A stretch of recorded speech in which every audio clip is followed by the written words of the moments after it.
Welcome to the Comic Binge. I am your host, Paul Herman, and today I'm very, very, very honored to have the, I think, legendary, great football mind, EJ Snyder, on the show with us. So I'm super excited to talk comics. He picked out a story to talk about a little bit.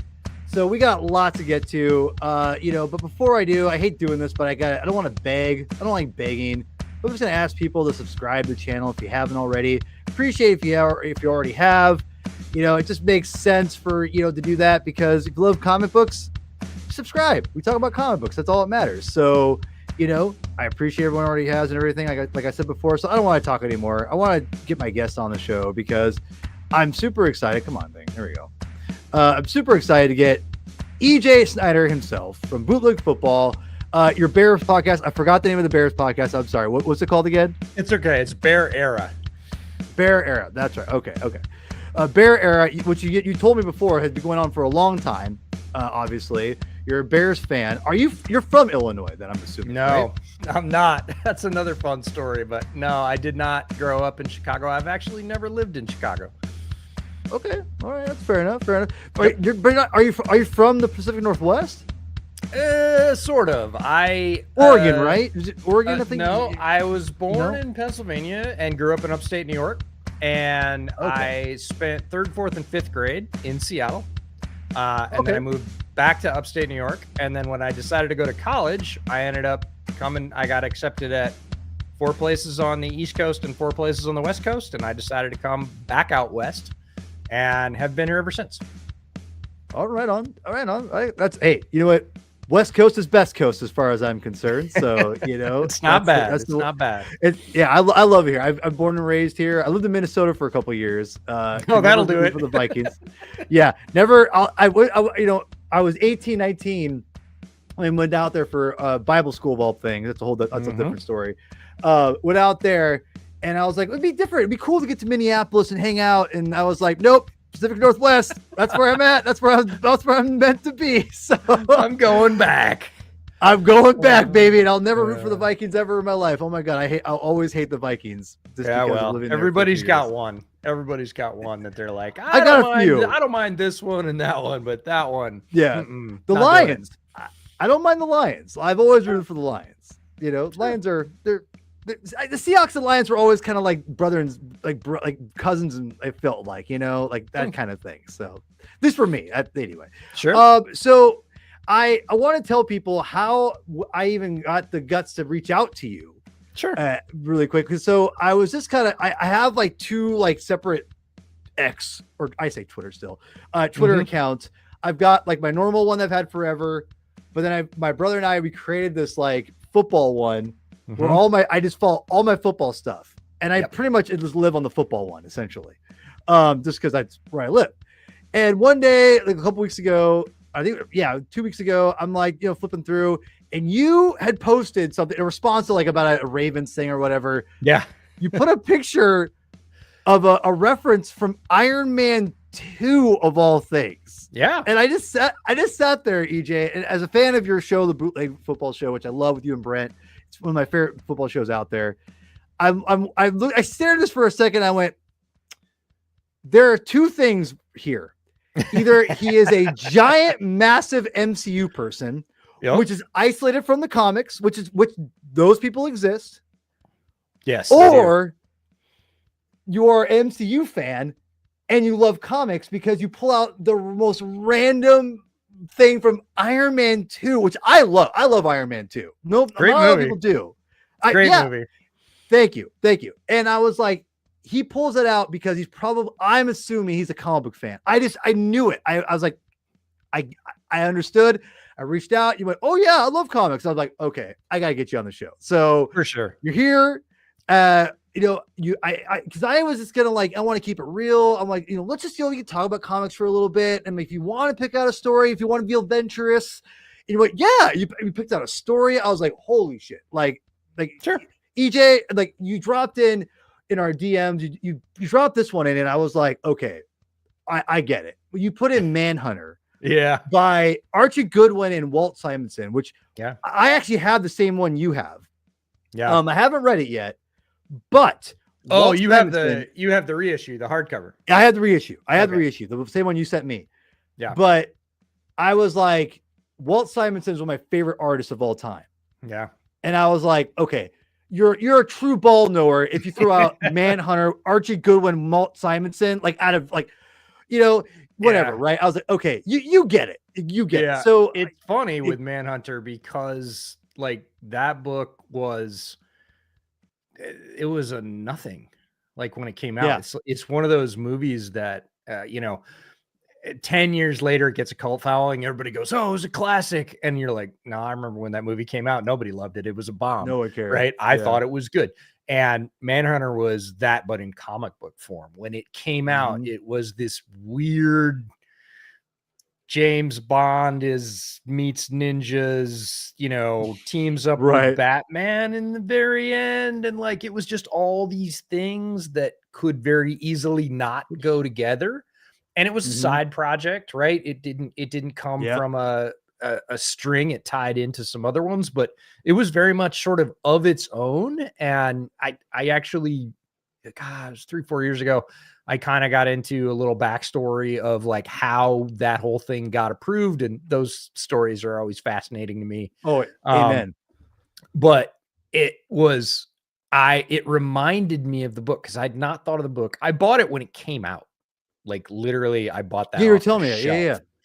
And I loved it. I fell in love with the art style immediately. I loved the story. I loved everything about it, that it was this sort of standalone miniseries that was sort of very grounded in the real world. That wasn't necessarily a thing in comics, even with street level heroes. Like this was worldwide. It had definitely that like James Bond real location feel kind of to it.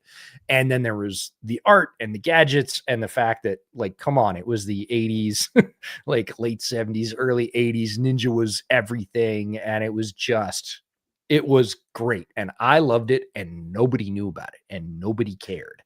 And everybody I ever showed that book to was like, the hell is that? Like, why is he dressed like a clown? And I was like, oh, all right. No, like, why? I'm the only one. Right. And so I just had it forever. I would go back to it all the time. I would reference it for art ideas. And I love that book. And the original one I have is pretty dog-eared because of that.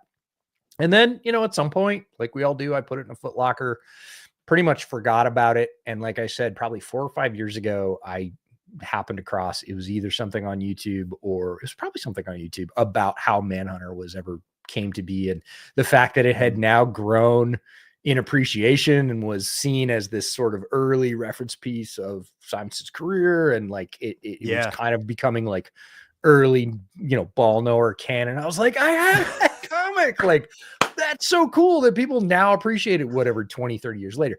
And I found my original copy and it was pretty beat up. And I read it again and it was kind of like reading it for the first time when you put something down for that long and you pick it up again. Yeah. I was like, oh, I fell right back in love with it. And I was like, this is so cool. But I was like, this copy's pretty beat up. So then a couple of years ago, this hardcover reissue came out. Yep. And I was like, okay, it won't be the same, but it'll be a fresh copy. And I can actually like share that one with people and they won't be completely offended. Why are you handing me this moldy rag? Right. Dude, I hear you. Yeah. And so I got it and I have that one, but we were talking about it. Like the original just has, especially the cover's different on the original. And you were talking about colors, but it's just more the aesthetic of, there's something about comics that they're a physical medium. They're in your hand. That's how I grew up with them. And it's just one of those things that it's completely random. Like I just spotted it on the shelf, pulled it off. Again, it had no backstory. It had there was no, launch campaign for Manhunter. Right. It was just a book on a shelf. And I was like, that looks pretty cool. And then I got it and I was like, this is so cool. That's awesome. So tell me, what got you into comics? Like, what, back in the day? Yeah. I think all kids read comics at some point. But what really got me into comics was, as happened, my best friend, who was a year older than me, his older brother was 3 years older than him. So he's 4 years older than me. And classic, right? And he understood pretty early on that I was his older brother understood that we grew up together, but he knew I was, a respectful kid and for the most part. And he had this comic collection. and it was 2 low shelves that were, about a comic book high. But there were 4, cases, basically, if you want to talk about it sideways, probably about 8 feet long. So it was stacked 2 high, and there was 2 of those. So we're talking about 16 feet by, 2 feet, right? And they were all stacked horizontally. There was no like, oh, we're going to put stuff, on the A-frame and show it up. It was literally all sleeved, all stacked side by side, and it was full. It's completely full. And he, we couldn't go in his room as little kids, right? And he took me in there one day and he was like, hey, if you want to read comics, here's how it goes. You take it out, you don't eat while you're reading it, all the basics, right? And you put it back in the sleeve and you put it back where you got it. And if you can't remember where that is, you put it on the top and I'll do it. And I was like, okay. And so when I had downtime, which there was a lot of in those days, because, it was before cell phones, before, this is early before even like Atari. And, it was like, you could sit up there on a summer afternoon and just read a bunch of comics. And he had everything because it was a low spot in comics, right? Comics were not popular. This is late 70s, early 80s. Okay. And he had stuff like I told you could bring up the X-Men 1 cover, not because I own X-Men 1, but because he had it. Wow. And he probably paid 15 cents for it, right? Because it wasn't, super pressed or whatever. Like nobody cared about X-Men 1. Like if you went to a comic show, they did, but like comic shows were tiny in those days. It was nerds only, right? It was a very different hobby. And so he had stuff from the late 60s. He had stuff from all through the 70s. And I mean, good stuff, bad stuff, stuff that, never went anywhere. He had Archie comics thrown in there. People are, oh, is it all Marvel? No, it was mostly Marvel. He was definitely a Marvel fan. There was plenty of DC in there. I read a ton of, early Flash, Green Lantern. Not super old Superman, but early Batman, well before Dark Knight, right? So I was grounded in both worlds, and I didn't really have a preference. I liked a lot of the Marvel stuff, but I loved a lot of the DC stuff too. And I still think DC has really great characters, but they haven't been able to put them in the mainstream like Marvel has. And Marvel hadn't either for a long time. That was the thing, is as a comic book lover, as a kid that sat there and just read and read and read and read, you always wanted to see it. You knew they were great stories, even when the stories weren't great. Comic book stories have gotten a lot better, but there were still great stories in those books, right? A lot of the MCU, a lot of, comic based material that's come out was there for decades before anybody did anything with it or found a way to adapt it that really spoke to people. And MCU wasn't the first breakthrough for that, but MCU had so many, Marvel had so many false starts with properties that were just abjectly terrible. And you were like, and people were like, see, I told you comics were dumb. And you're like, no, comics are actually good. That's and, well said. Yeah. And until you got to Iron Man, right? And Iron Man was, there had been fits and starts before that, but when you got to Iron Man, you were like, oh, this is what we meant. Yeah. Right. No, this is great. Yeah. This is what we meant. And obviously the MCU went from there. But I read these books for years, right? And had access to this amazing library. And I would go to comic stores. I didn't have a ton of money growing up, and I would buy some, but I never I had trouble because I was a completionist. I was one, if I got one, and it was good, I wanted the whole thing, but I couldn't afford it. And I, just didn't really have the attention span to like go hunt it down and spend time at comic book shows. So I would end up with these incomplete things, and that would bother me. And I could always go back to Kent. His name was Kent's library and read whatever I wanted. And I did. Yeah. And I fell in love with a lot of obscure titles back in those days. We could talk about MCU crossovers and disappointment, but like the Shang-Chi comics from back in the day, again, not at all politically correct, but I loved the idea. I was a huge Bruce Lee fan as a kid. And Bruce Lee was Shang-Chi was, it was the same thing. That was the iteration. That's where it came from. Sure. And Human Fly, like Human Fly. Yeah. Human Fly was just something that was there. And I was like, well, the costume's cool. I'll read it because that's all it took in those all days red costume, right?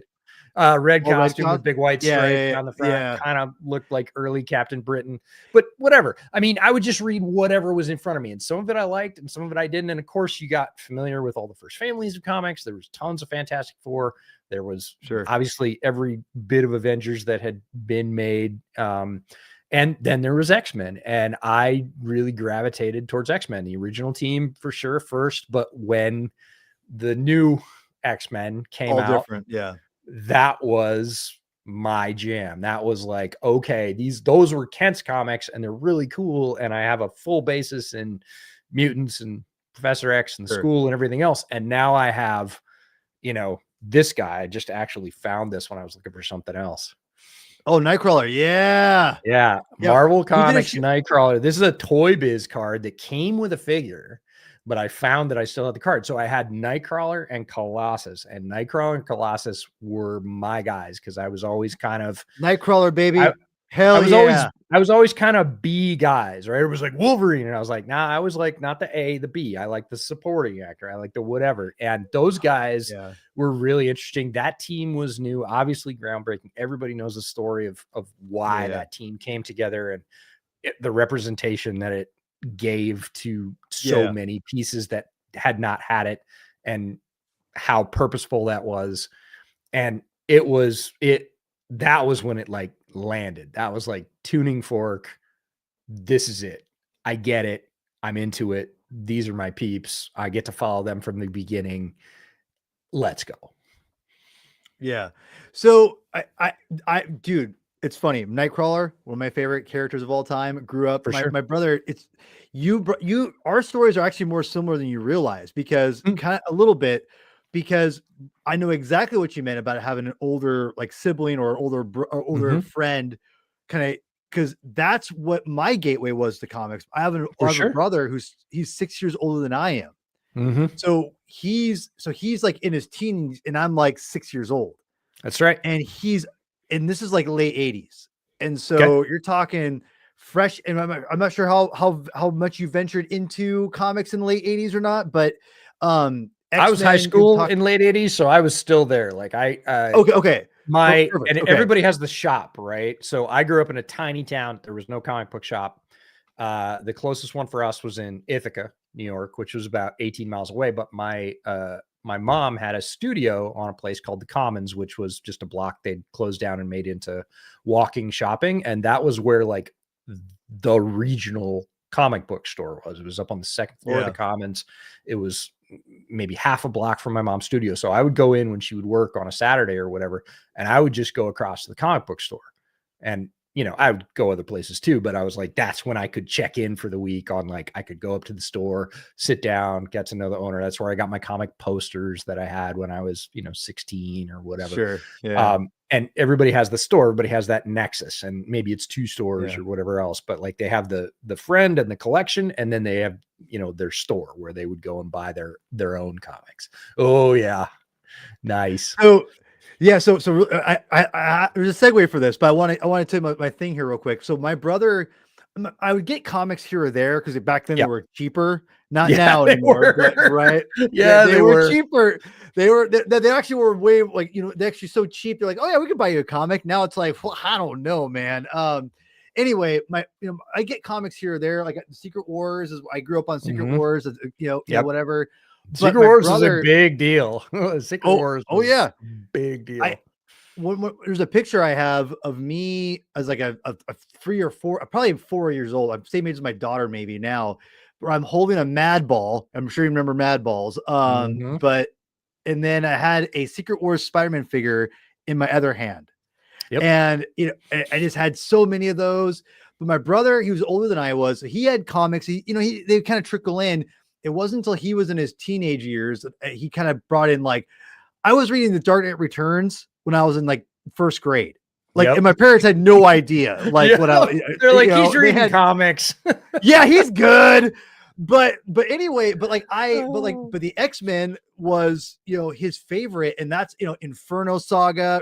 You're talking about the Chris Claremont, Mark Silvestri, X Factor, Simonson, Luis and Walt Simonson doing X Factor together, which is, just beautiful work. I just fell in love with this weird. X-Men was always so weird. It was.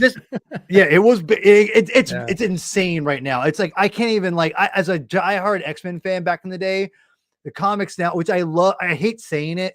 It's got too convoluted for the X-Men. I'm like, this is just ridiculous. Anyway, that's a whole different story. So this is. I want to not test your knowledge, but I want to see. You're gonna love this, I think, EJ. So bear with me. Also, a side quest.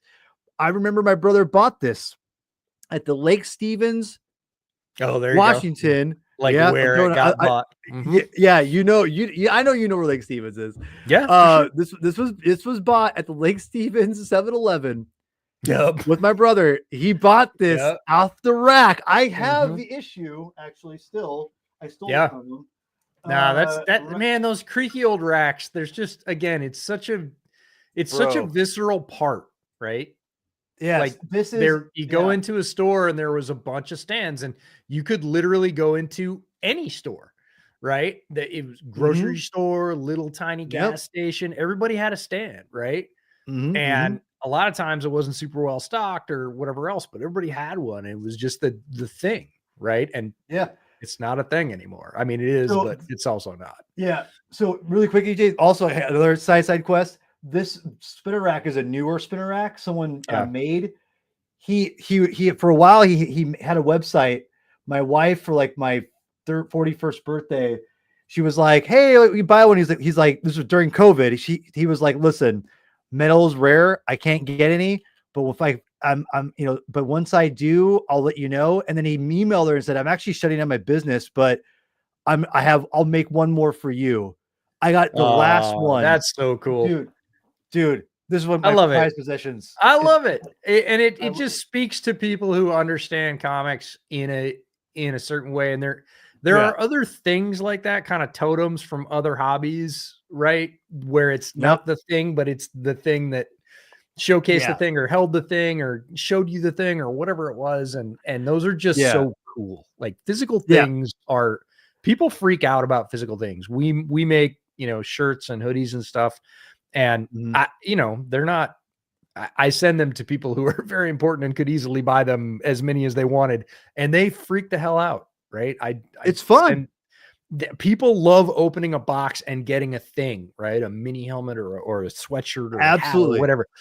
Things have real value, especially in the digital age. Like, amen to that.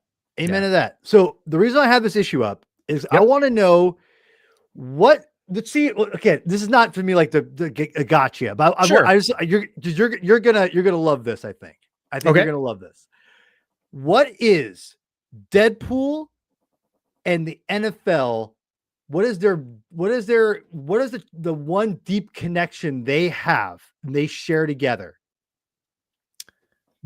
I'll give you one you don't know, which is not the one you're looking for. I'll guarantee it. So I just mentioned shirts and hoodies. Sure. Yeah. Right. And so the company that makes ours that we found after a while is Homage Clothing. Okay. And we love Homage. They make great stuff and their people are fantastic. And we've been working with them for, I don't know, for 3-4 years now, at least 4, I think. And we get this press release like 2 years ago from our account rep with Homage, and he's like, "Hey, I just figured you guys would want to know about this." Like, and we were like, "Okay, whatever." Like, we get stuff like that from sponsors all the time. Sure. Yeah. Guess who bought a controlling interest in Homage Clothing? Rob Liefeld? Think bigger. Marvel?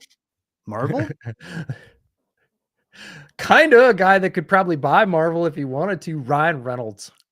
Oh, no shit. Okay. Ryan Reynolds bought not a controlling interest, but a significant business interest in Homage Clothing. And so they made all the Deadpool and Wolverine shirts. Oh, wow. So I have like an LFG Wolverine colored shirt from Homage that I just said, well, dude, if that's happening, like, you have to send me one of those. And he was like, great. And so we joke all the time. It's not at all true. And we have zero connection with Ryan, just to be super clear that, like, well, he's our boss. Somebody brings up Ryan Reynolds and we're like, oh yeah, he's our boss. And they're like, what? Like, no, he just kind of owns the clothing company that makes our stuff.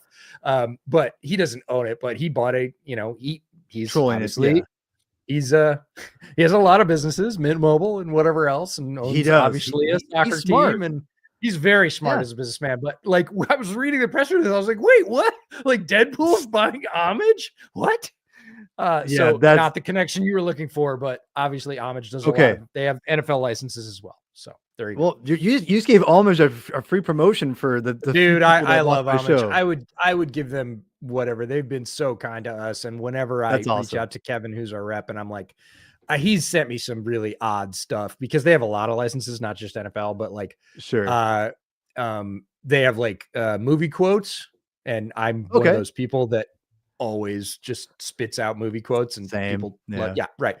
And so literally they have a dark blue shirt with big orange letters on it that says Utah, get me 2 from Point Break. And I was like, I gotta have that. And so I wear them all the time. And he was like, I'll send it to you. It's totally fine. I was like, I'm wearing it on my Bears podcast because it's blue and orange. But like, I love Homage. They're a great company. But so here is their connection. The NFL and Deadpool have a connection. All right, ready for this? Let's see if you remember. They share. The NFL has a superhero named Super Pro, and Super Pro and Deadpool were both written by the same writer. The first appearance was written by Fabian Nicieza. I always mispronounce his name. I don't know that I've ever seen that, and given my like histories, I'm stunned. No, I've never seen that. Stop. Nope. Not once. EJ, stop. Hold on. 100%. You've never seen this? Hold on. You've never seen this? I can't say that I have. Homie. I know. Super Pro. Yeah, of all people. Like, EJ. Wow. No, so I love it. That's so cool, because if you showed me a picture of that, I would have been like, I don't know. Dude, I bought this at Lake Stevens Tom Thumb. That's off hilarious. the rack. I remember it. I have there's a throwback. Yeah, right. What's next? Pay and pack?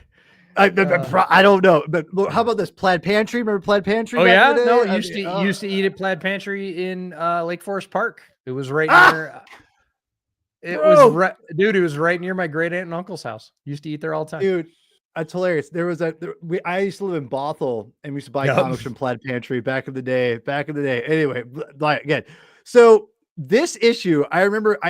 Only reason why I even knew this, I made like a stupid like joke reel where it was like I put like a scarf around my face and we're wearing my awesome corduroy jacket, which I love, and I was like acting like I didn't care about the Super Bowl. And I was reading a Super Pro comic. And I was looking, you should watch. It's stupid, but I love it. Whatever. I think it's funny.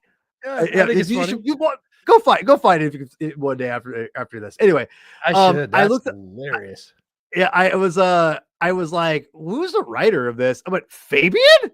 Because Fabian's done like tons. He wrote. Right. This is the thing with all comic book writers, though, is you don't start on a top line title. I mean, outside of writers who have had massive outside success. Sure, right. Ta-Nehisi Coates, right? Obviously, very well appropriate. They're like, hey, we'll let you run a Black Panther, and he's like, awesome. But that's the rarity. You come up writing, especially back in the day, whatever, and multiple whatevers. You work on, Love Bugs at the Drive-In, and 50s or 60s. Like you didn't just start off going, hey, I got an idea for a comic, I'm gonna write whatever, insert superhero team here. Like you did this stuff, and when you start going back, it's no different than actors, right? You go back to actors like Nicole Kidman, one of her earliest credits, BMX Bandits. You're like, okay, and it's flirting too. Yeah, it's the same thing, right? And so yeah. I'm not surprised that there's a crossover there, but I am a little surprised given my orbits that I've never seen Super Pro. So thank you for that, dude. No problem. And just more love I can spread for Super Pro. If you could spread the word, it'd be great. I will. I'll do what I can. Yeah. So, but by the way, also, I just as a football knower of yourself, and as someone who tries to be and is not at all, but I just want to say right off the bat, it says from sacking quarterbacks to sacking a crime. He is a prototypical edge player if you look at him, right? Like okay, he's got, like, we do that all the time. No, we do that all the time with things that aren't necessarily comics. We'll be in, right, a restaurant, right? And the busboy comes by and you're sitting at the combine and it's a bunch of draft guys and we're like, I don't know. I think that's a 4th round guard, and everybody just nods. Everybody's like, yeah, I think you're right. Like we do that all the time. Yeah, he looks like a prototypical edge guy. I'd put him on the Bears right now. Yeah, like I'm sure you would. It. Yeah, I'm sure.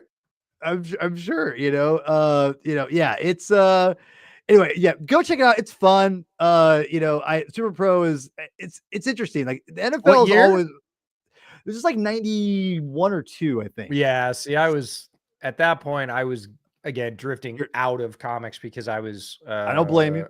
Yeah, I was halfway through college. I was busy studying, and I was doing other things, and so no, I missed largely that whole chunk. But I'm surprised still that it just hasn't sort of floated to the top. That's kind of crazy. Yeah. Well, now I revealed it to you, so maybe it'll float to the top again one day. I guarantee. Well, you know how that works, right? It's kind of like when you're car shopping, you quote unquote haven't seen a car, you go drive a car, and then all you see on your drive home is that car on the road, and you're like, I had no idea there were so many of these. I guarantee within like 6 weeks, Super Pro will just float through my vision, and I'll be like, hey, I know what that is. Thanks to Paul. Dude. Yeah. That's right. Thanks to me. All thanks to Paul. 100%. All right. Okay, so here, before we get to our story, I want you gave me some comics you wanted to kind of bring up. So I'll just kind of bring up a picture, and you can kind of spit on it a little bit if you want. Yeah. So Hawkeye, this is the whole saga of Barton and Bishop. You can take any real issue out of here you want. This is the whole compilation. By the way, I love books. I know some folks don't. They don't love single issues. They only love single issues. They don't love 6 issues combined in a book. Love all of them. I think they're great. There used to be a place right down in Auburn that had racks and racks of them, and they were all the most expensive they was 50% off, but the older ones were like 25% off. So you go down as a $10 is $12 book, whatever you're paying $6. I would come out of there with stacks and stacks. So I have a ton of them. But this was a comic that I saw a snippet of somewhere. Like I wasn't really reading comics when it came out. I hadn't gotten back into it, and I saw it, and the art was so different. I was like, is that a comic, or is that like David some piece of supporting art for something else? And I wasn't really sure that I got it. Like I looked at it. Sometimes, again, you look at something, your favorite artist, right? And you're like, that's amazing. That speaks to me, that whatever, like all art, right? Comic book or otherwise. But I looked at it and I was like, I'm not sure I get it. And I'm not sure if I like it or I don't. So I tracked it down later, and I don't know what your experience with this book is, but like I read the majority of it. Yeah. As I started to read it, I was like, the art kind of faded into the background. The story was there.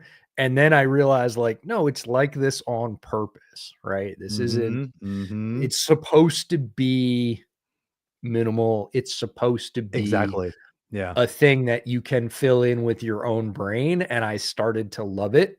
And that happened kind of in the background because the story was good. And so I ripped through the whole thing. And honestly, some of my favorite frames from the last 10 years are in that book.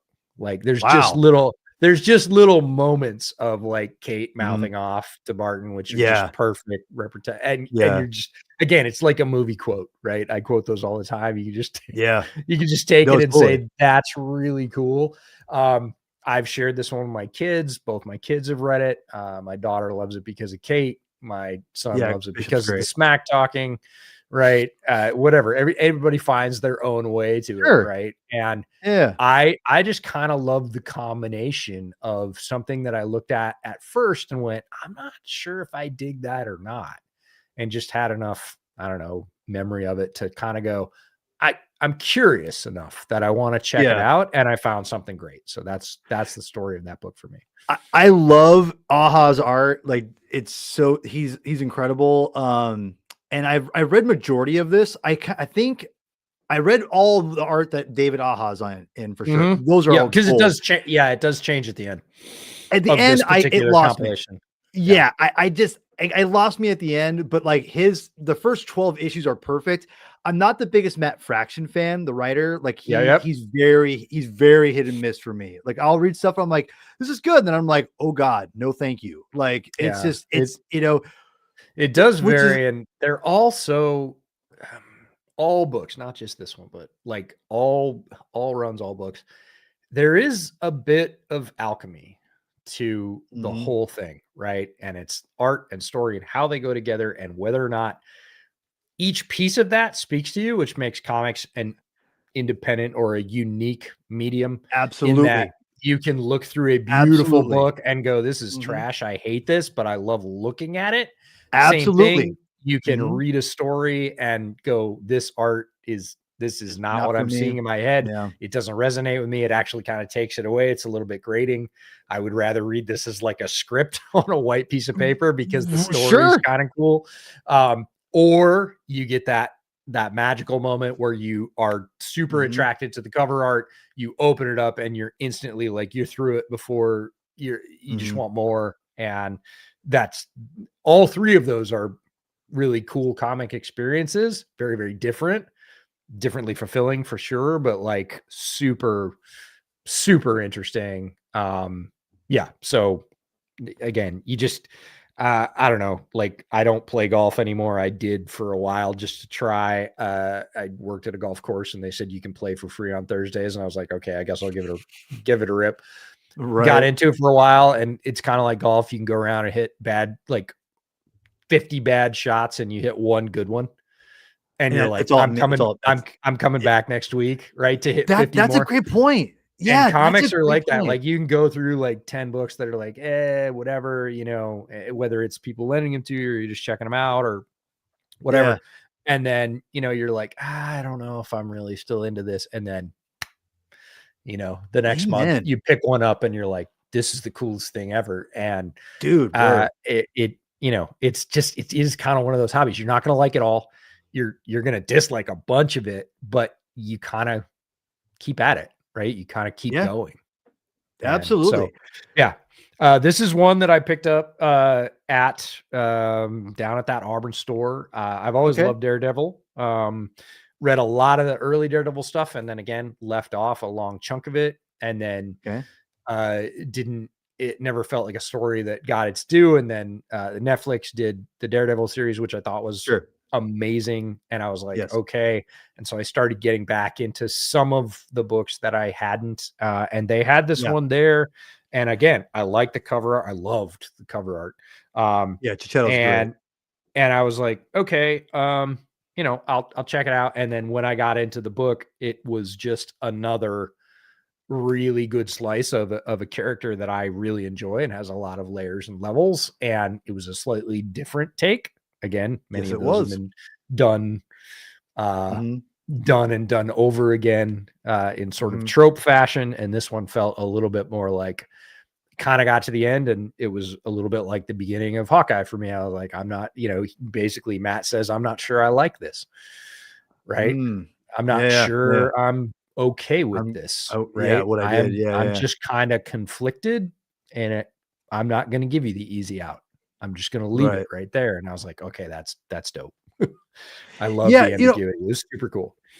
What have you watched Born Again, the new series? Yes.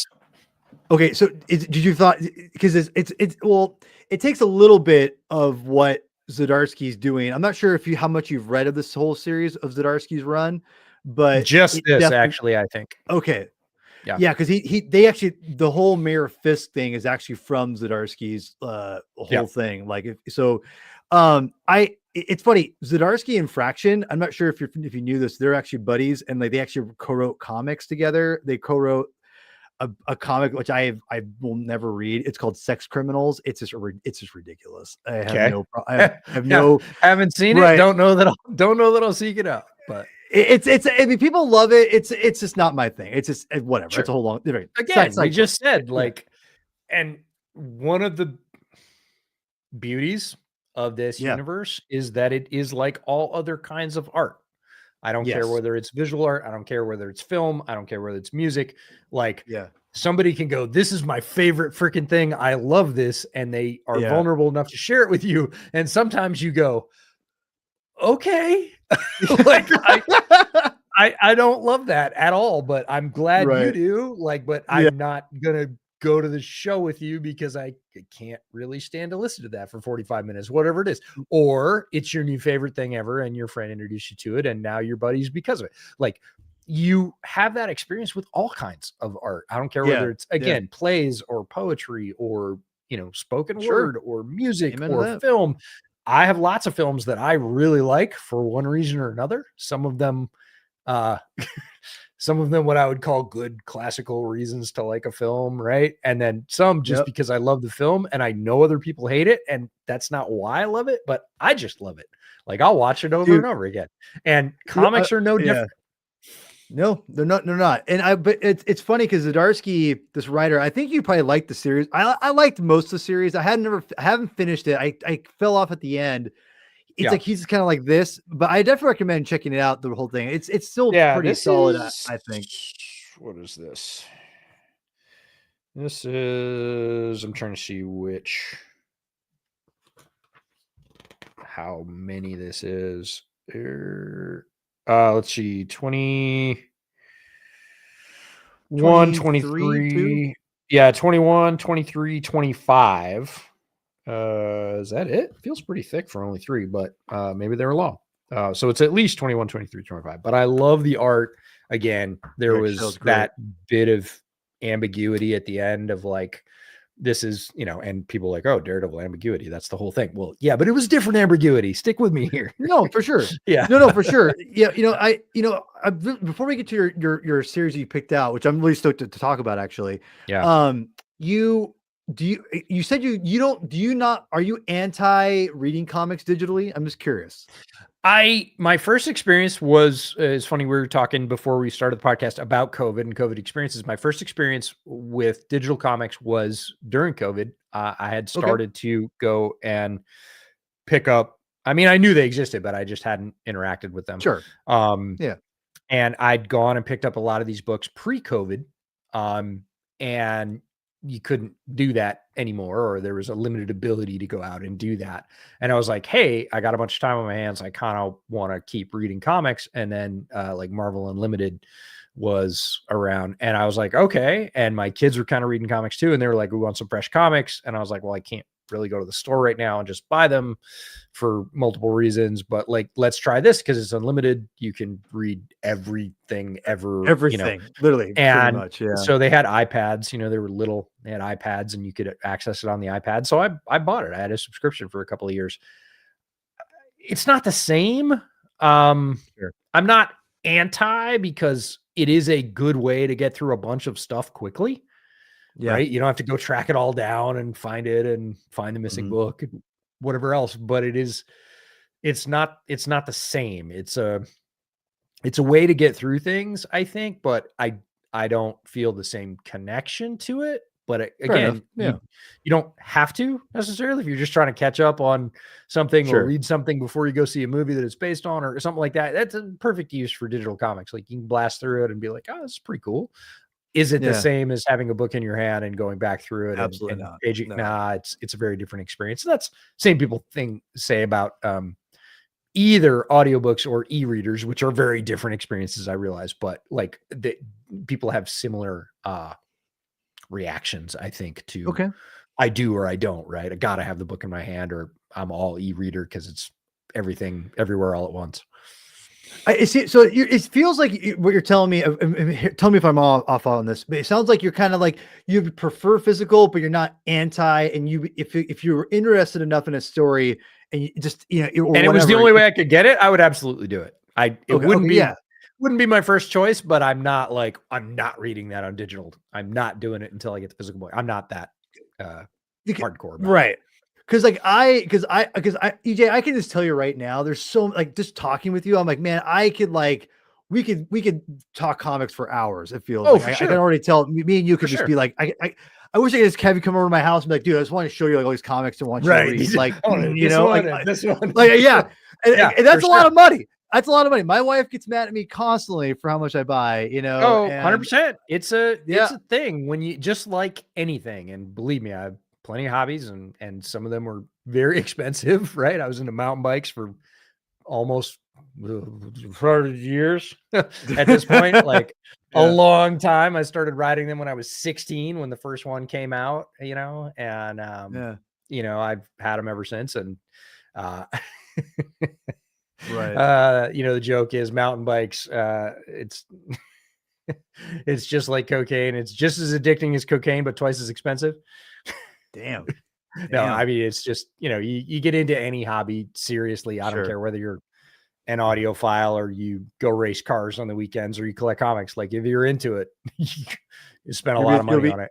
You're gonna be shelling it out.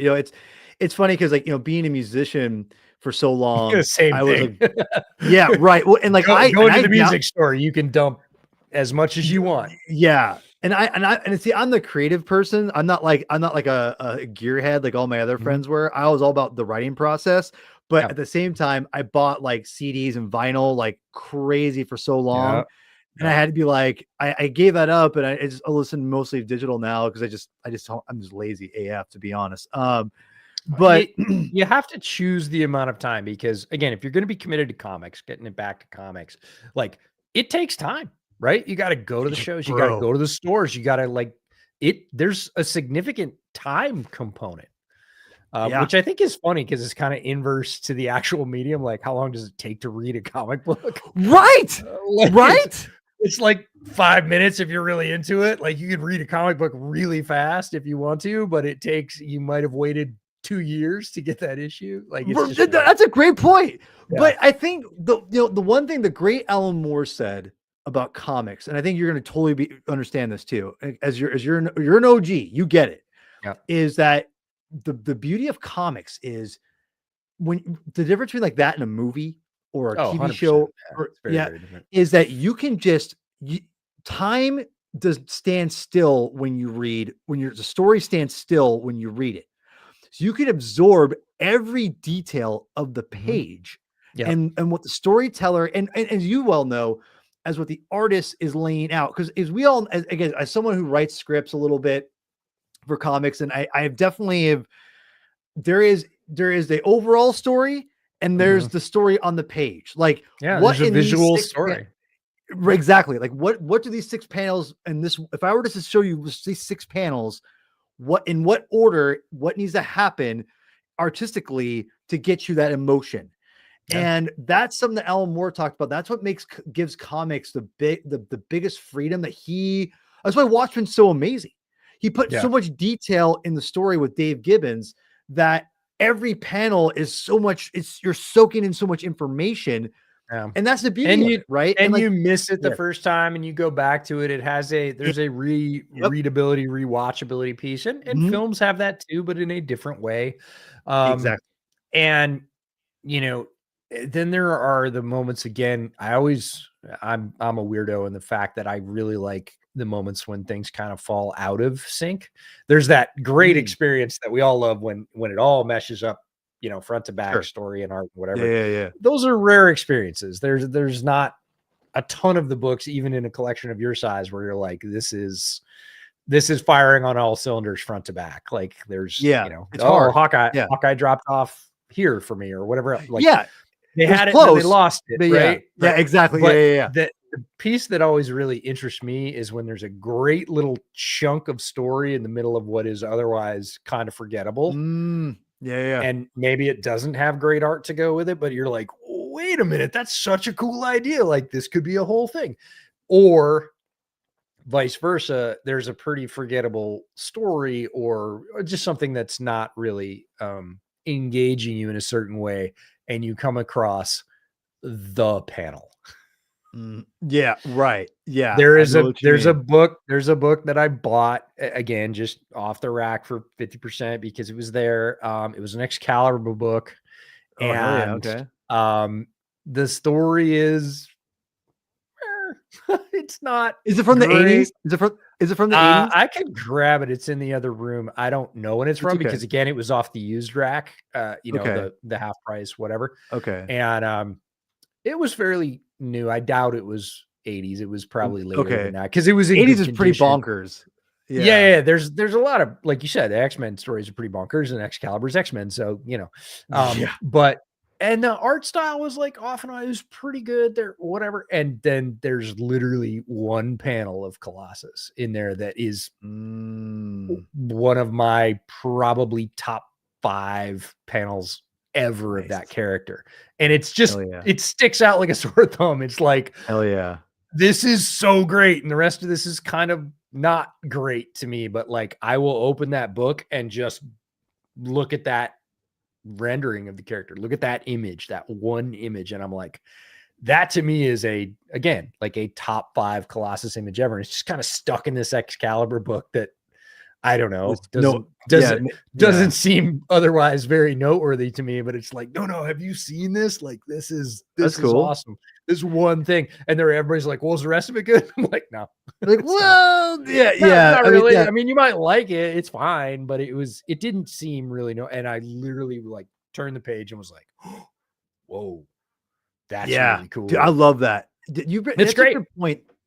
I think that's it's either a splash page or like a layout of like, again, like a one panel or a layout or 2-3 panels or whatever. Yep. There is that moment when like you're kind of, it takes you off guard in a way. Like you're just not expecting it. You're like, where did this come from? Like there was some stuff like that in I was a Moon Knight guy again, late 80s, early 90s guy. And speaking of weird, like X-Men's weird, Moon Knight's got it cornered on weird. I got you. They've gone every different way, but there were panels like that in Moon Knight where some of the late 80s, early 90s runs of Moon Knight stuff where you would open it up and like there would be this arc across the top of this page and the whole next page, which was at that point not done. The spine was either both pages were the same or you didn't cross that boundary. And it like started over here and arced down onto this page and other panels. And you were just like Bill Sienkiewicz. Yeah. And you're like, wait, what? And it was just like, you can't do that. It's like, well, sure you can. You can do whatever you want within the layout of this rectangle. Dude. Right. Yeah, dude. By the way, side thing, Moon Knight, one of my favorite characters. I have so many trades. I have like all these epics of them. And like, it's funny. It's funny you mentioned Moon Knight. You like it, Moon Knight, and Doug Mensch, writer of Moon Knight and Shang-Chi. Paul Giuliani, whatever his name is. Also, I have that's all all connected. Doug Mensch also wrote some great Batman too. So and that's the thing is guys that bounce back and forth because they just needed a job and they wrote, they wrote some Marvel, then they wrote some DC, then they went back to Marvel, then they went to Image, then did independent stuff, and some of those projects that you dig up are really fascinating to me, and we haven't even sort of touched on that, but like there's all these little side, like again, it's kind of like Manhunter. I mean, Manhunter was a DC thing, but it was this like whatever, just sure, go make it. Like I know you think it's a passion project, but nobody's gonna care, and nobody did for 20 years. They care now. Yeah. So really quick, so when it was really cool because like this has been an awesome conversation, EJ. Thank you so much for this. You're welcome. When we were talking about like, I thought I didn't know if we could do this the whole time. Like I was like, well, if you want to pick out a story, I was thinking like I just didn't know what you would bring up. I had no idea. And I knew you were legit, 100% legit when you threw out this random Punisher run, I was like, whoa. And Dude, you actually mentioned the word run. I was like, great. Okay, EJ gets it. Okay. No, so, this is great. And actually we have to talk about this to lead into that, which is I'm sorry. I meant Extremis. No, it's totally fine. Yeah. Again, this was a story that I got to before they made it into a movie, right? Great story. And the art, like Adi Granov, like, it just, you looked at it and you're like, that's different. Like, that's very polished in a way, whatever. And I don't know if you ever watched, you probably did, but the making of like Iron Man 1, because they brought on Adi Granov for the visual, for the visual style stuff. And he has a great story. Like he's an artist, right? He's a comic book artist, right? And a lot of comic book artists have great stories or whatever, but he gets hired on to this, like nobody really knew it at the time, but like big movie, big budget, big whatever. And, they hire him as like the technical expert because they want it to look like the Extremis run. They want it to, the armor to reflect that. They want it to have that tone, that tenor. Right. And so everybody's like waiting for him to get to set, and he's kind of excited. He doesn't really know what's going on, what's happening, whatever. And he gets there and like, he's just descended upon by all these like engineers. Right. And they're like, so when you drew the boot this way, like, how does his leg fit in there? And he's like, what are you talking about? Like, I draw comics. Like, I made it look cool. His foot might not actually fit in there. Like, I'm not an engineer. I'm a comic book artist. And everybody's like, and how do you make the glove articulate? And like, what were you thinking? And he's like, I didn't draw blueprints, man. I drew comics. Like, I don't know. And that's amazing. So he had to learn their language and they had to learn his language. And sometimes they had to learn like, no, that's not freaking possible. That part's going to have to be CGI because you can't make a shoulder move like that. It'll break it. Like it doesn't really move like that in real life. And that was their task. And his task was fantasy, right? His task is just to create whatever. It's on the if you have any of the like DVDs, it's on like the director's notes. And so go back. There's a great piece about the making of. And Adi Granov just going, what? Like, that's draw comics, and they're like, we have to build a suit. And he's like, that's a you problem. And they're like, that's what you were hired for. And he's like, okay. And they made it work. Obviously it came together, but like it was two different worlds colliding. And he showed up on the first day and they were like, yeah, so how do you make the boot articulate? And he was like, I don't know. Like, I drew him making it, right? I didn't draw him like fitting it on his ankle, and you have to fit this on Robert Downey Jr.'s ankle. I don't know, man. I'm an artist. It was so funny, dude. So, it's just a cool run. So, well, that was the whole point, right? The Mark II, like the Mark II is a polished up Extremis suit, right?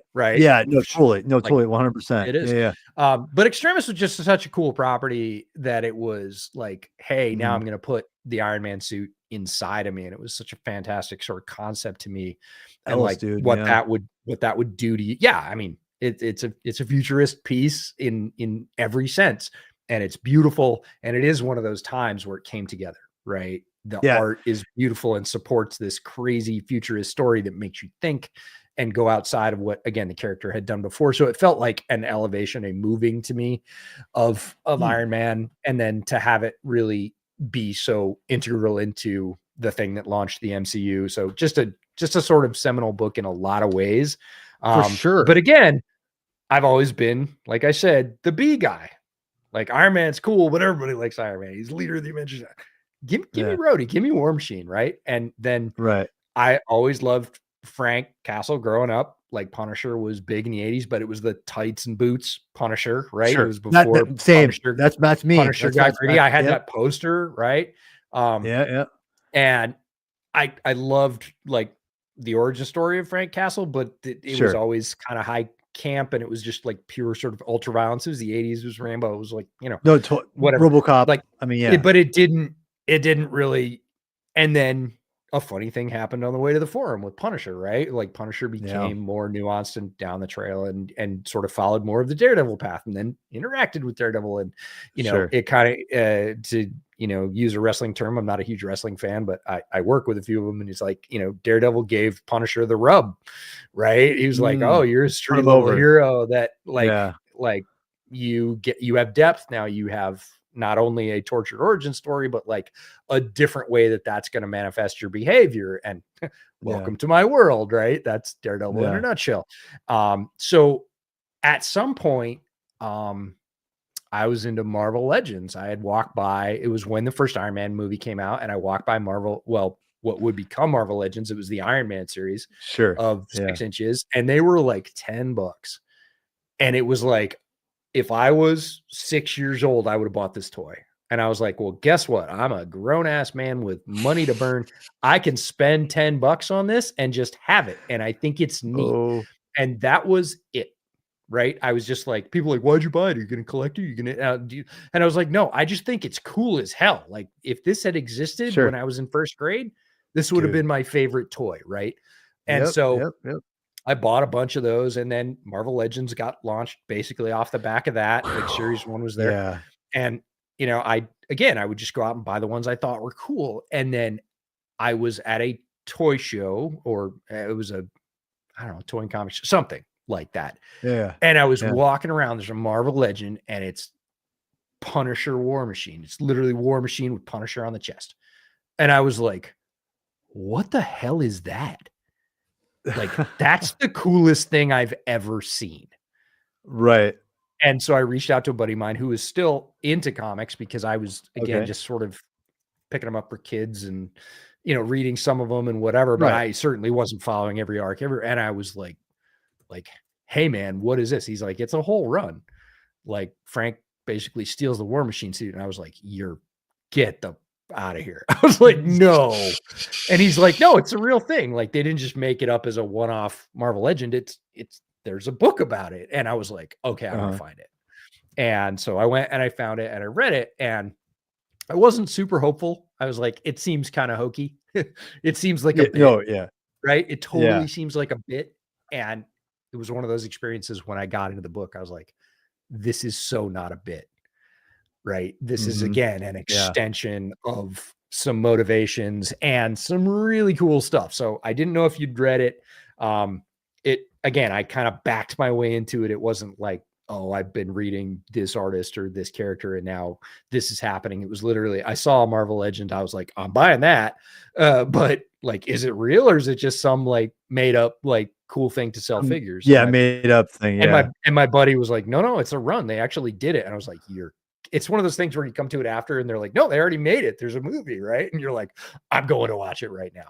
And so I found the book within a month or so, and I read the book, and the book was really fascinating in a lot of ways, because it is this weird, like you said, it's this weird fusion of like, it shouldn't work. It shouldn't have really kind of happened. The sort of circumstance that leads up to it is also odd and weird. It is ultra violent, which isn't necessarily an attraction, but it is one of those things you get about 3 pages into this book, and like he shoves his machine gun fist into some guy's head and vaporizes him. And you're like, oh, okay. So we're going all the way here. Like this isn't no punches pulled.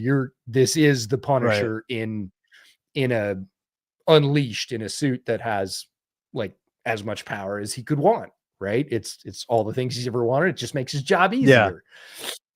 And so there's that piece of it of like, hey, what happens if you take your favorite character and just like sprinkle steroids on them? Like this is what would happen. And then immediately, I mean, within, what is it, like 4 pages? Because obviously people are like, okay, you're out of control, Frank, we want the suit back. Within 4 pages, like Captain Marvel shows up, right? And slams him face first into the pavement and says, yo, give me the suit back. Right. And you're like, oh, well, that's that, right? It's Captain Marvel. She can cut spaceships in half. Frank's done, right? But that's not Frank Castle. Like Frank Castle's like, I don't really care. Like, whatever, man. Like, you do you, but I'm going to keep doing this. And you're like, as a reader, like I'm having this visceral experience 5 pages in, like, dude, it's Captain Marvel. You're cooked. Like, know when to say when. And Frank is, of course, like, absolutely not. You can't have it. No. And he goes at it. And you're like, what are you doing? You're going to get literally vaporized, right? She's got a short temper. And he basically fights her to a standstill through, trickery and a bunch of other stuff. Yeah. And gets away with it. And he has a damaged suit, as you would imagine. And he has a very Frank Castle way of finding a way to fix that. And yes, he does. He just keeps going. He's like, I don't really care. And Fury comes and says, yo, dude, you're off the rails. I gave you the suit for a reason. You got to give it back. Everybody's pissed at you. And Frank says the frankest thing ever. I don't give a rip. Like, let him be. He basically says in the book, get in line. Like, you think this is new? That people are mad at me? Like, that's my everyday, bud. Like, yeah, no, totally. And it's like Frank being the most Frank and having this power, and they keep throwing stuff at him, right? There's a rogues gallery that he ends up going after. He ends up in a freaking Hydra prison, and they let all the inmates out, 460 of them or whatever. Yeah, that was cool. And you're like, okay, now you've had it, right? 460 people that are pissed at you and have powers. And Frank's like, I was kind of hoping this would happen. And he's with like Natasha and Bucky, and they're like, are you nuts? Oh, you are nuts. Like, you can't be happy about this. And he's like, no, I'm really happy about this. Like, circle up, we're going. And you're just, it's the most Frank thing ever. And you're like, okay, this is cool. This is a super fun ride. It's been going like this for a while now, and you've continued to surprise me through 3, 4, 5 episodes. And then your brain naturally starts going, okay, so what's the end game here? What's the end game? Right. Does Frank get killed? Does the suit get incapacitated? Does he get thrown in prison? Like, what's the end game here? And because he's done all these amazing things in the suit and just refused to yield over and over again, despite overwhelming odds, right? A whole team shows up and he's like, I don't care. I'm going to fight you too.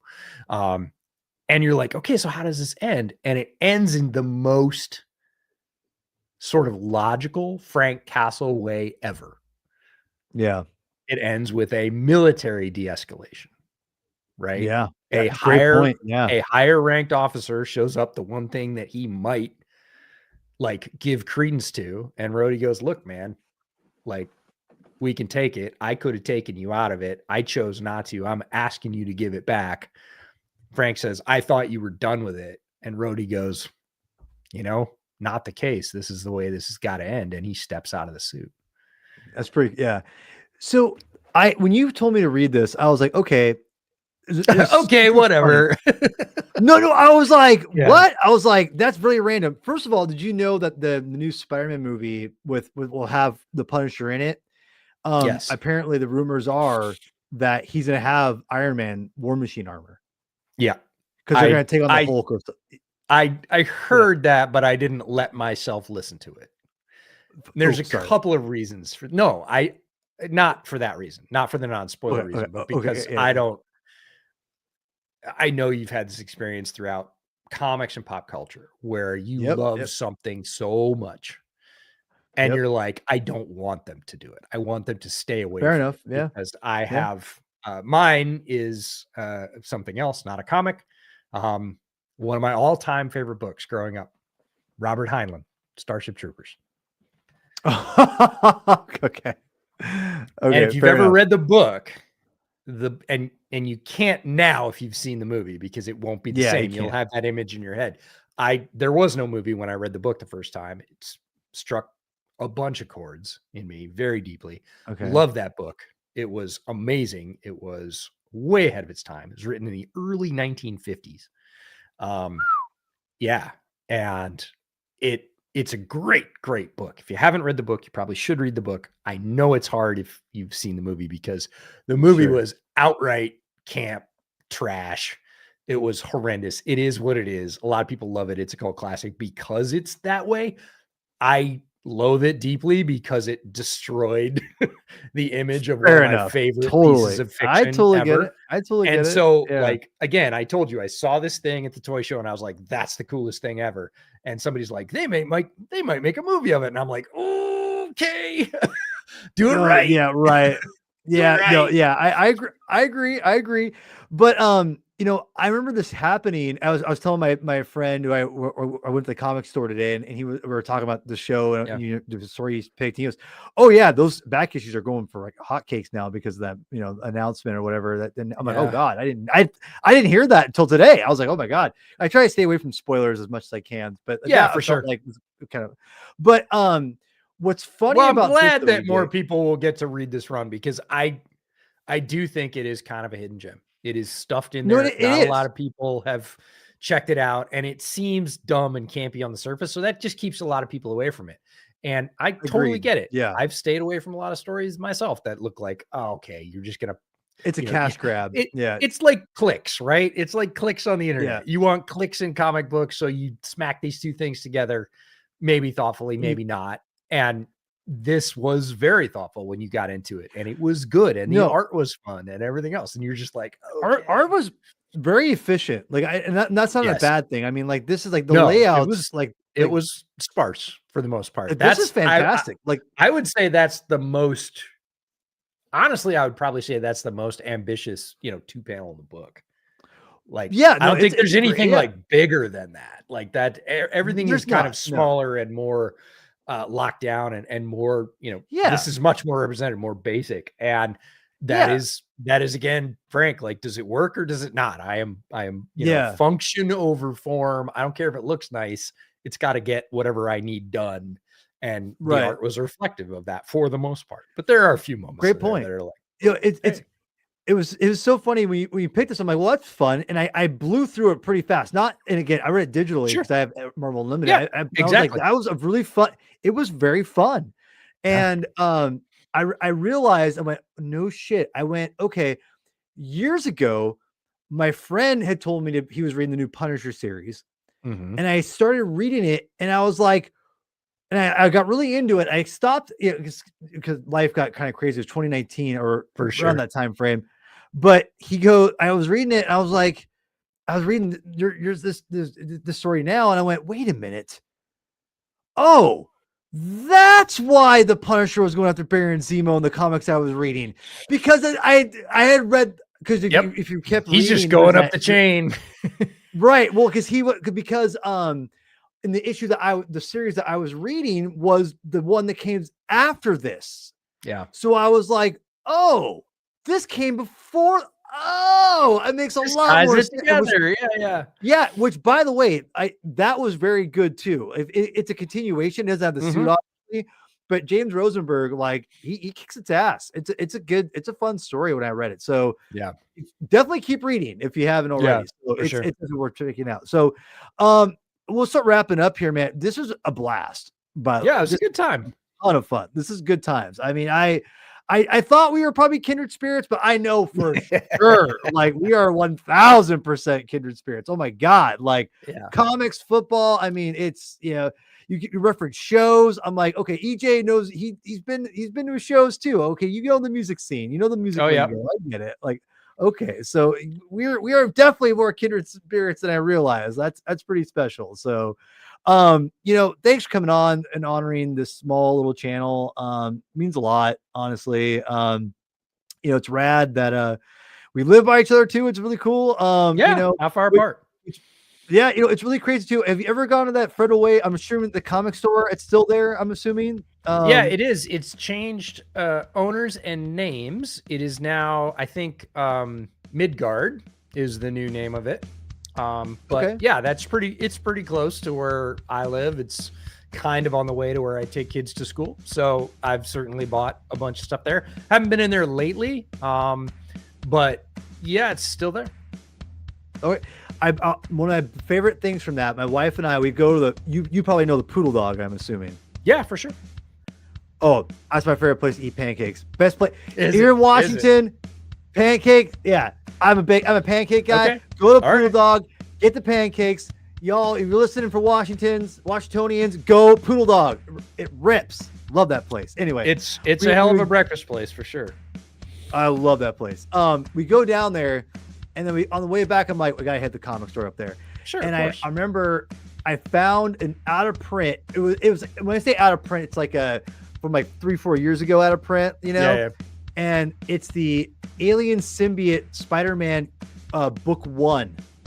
Where it takes all the Alien Spider-Man like early stories and like puts it all in chronological order. And there's 2 parts. And book 1 was out of print and was going for like $100 online. Yeah, and they had it there. Nothing better than finding something on the back of the rack and you're like, "Are you serious? I'm taking." I was like, dude, I was so happy. And I remember I posted it on like an epic like thread on Facebook, and someone goes, "Life is not fair." Like they're like so bummed out. Yeah, especially if you've been looking for something for a while.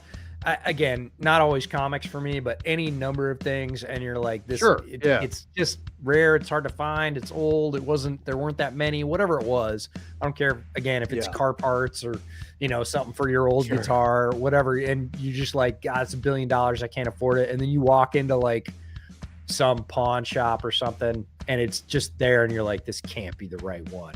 Oh my God, this is the right one. They want like $10. Like, let's go. Dude, it's special. Yeah, it's special. It is. It's great. It's a great feeling. Yeah. Anything you want to promote? I mean, again, like, not very many people watch my show. Not really. I guess I would encourage people to sort of, we were talking about this before we started, just go back and revisit some of the stuff you did when you had fun doing it before, and you sort of fell away from it. We all get busy. We all change. Like I said, I went to college. I stopped reading comics. I stopped playing with Legos. I didn't start playing with Legos again until I had little kids, and I bought little kids Legos, and I was like, oh my God, I used to love Legos. I got back into Legos pretty big time again when my kids were little, because I was buying them sets, and I was like, oh, I'll buy me a set too. I'll buy me some sets. And it was fun again. And we just kind of forget things that are fun, and comics are fun. You had whatever it was that you did when you were fun. Go check it out. It might not be fun for you again, but it might. And, we could all use a little bit of joy in our lives for sure. So if you kind of have forgotten about something, I don't care if you, built models, rode go-karts, whatever it was, like, go give it a shot. You might go, nope, totally over that. But you might go, damn, that's fun. I want to get back into it. So. Amen. Well, EJ, thanks again for coming on, man. I hope to have you on again soon sometime if you're ever interested. You're awesome. Next week I think we're hopefully gonna be back with Nights Never Die. But I had to talk to Chris. But anyway, for those who are still watching, thank you. Read more comics. Good night, everybody.